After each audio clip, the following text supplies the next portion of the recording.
Merry Christmas, everyone. This, by the way, is Grant Creek from 2008. They had been denning about a quarter mile off the park road west of the Toklat River from about 2003, 2004 until 2012. And they really did provide some of the best and most consistent wolf viewing in the park. In fact, our wolf viewing peaked out in 2010 where about 45% of visitors had opportunities to see wolves. And this is kind of a great example of that. These young wolves were literally right off the park road. And so visitors had an opportunity to see them up close like this. And this is kind of a great family type picture. And of course, that's really what wolves are all about, is about family. This little wolf pup is from Riley Creek West, and this is from 2018. And Riley Creek West had set up rendezvous sites in the same area or similar area that Grant Creek had been denning previously. And this little guy was especially adventurous. He'd spent a lot of time away from the main family group, exploring the park road area and also areas off the road as well. And so it was, certainly a lot of fun to see. Yes, he is. This little wolf pup is from Riley Creek West. Again, this is in 2018. This is early September. And this little guy, again, was literally right off the park road. And it's very seldom we get a chance to see wolf pups. And so it was really awesome to have this opportunity, as well as the other ones that we had in 2018. This is one of the breeding pair from Riley Creek West. Again, this is 2018. Riley Creek West only had 2 adults.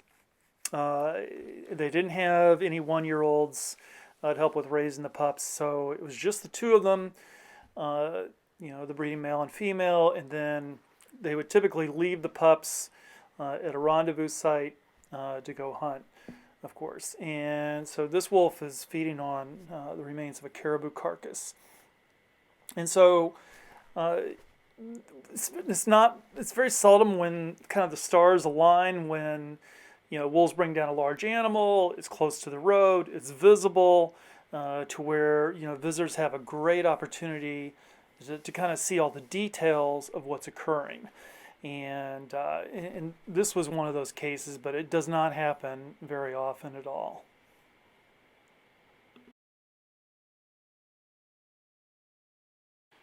So last February, I traveled to Yellowstone to photograph the wolves there, and earlier in the day, I spent most of the day photographing and videoing the Junction Butte family group that was in the Lamar Valley. And then coming out of the park in the evening, and it was actually really pretty dark, and it was just north of Mammoth Campground, I saw this black wolf with, I believe, 1 or 2 other gray wolves. And so fortunately I had enough time to grab my gear, set up, and video this black wolf as it was heading north away from the campground.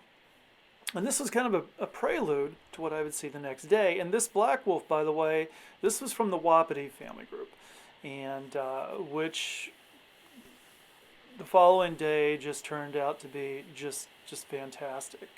Some of the best wolf viewing that I've ever had in Yellowstone.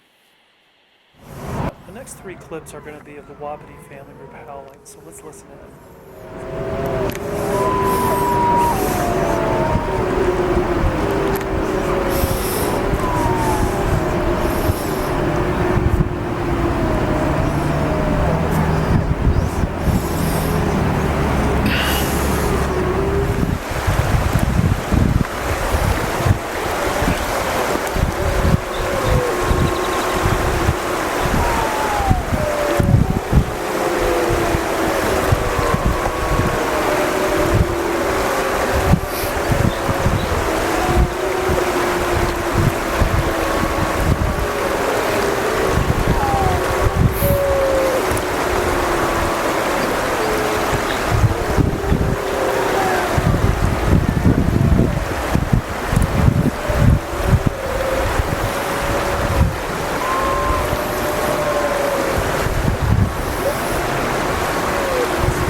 this was the Yellowstone's Wapiti family group that I had a chance to view and photograph and video on this morning for probably about 2.5 hours or so.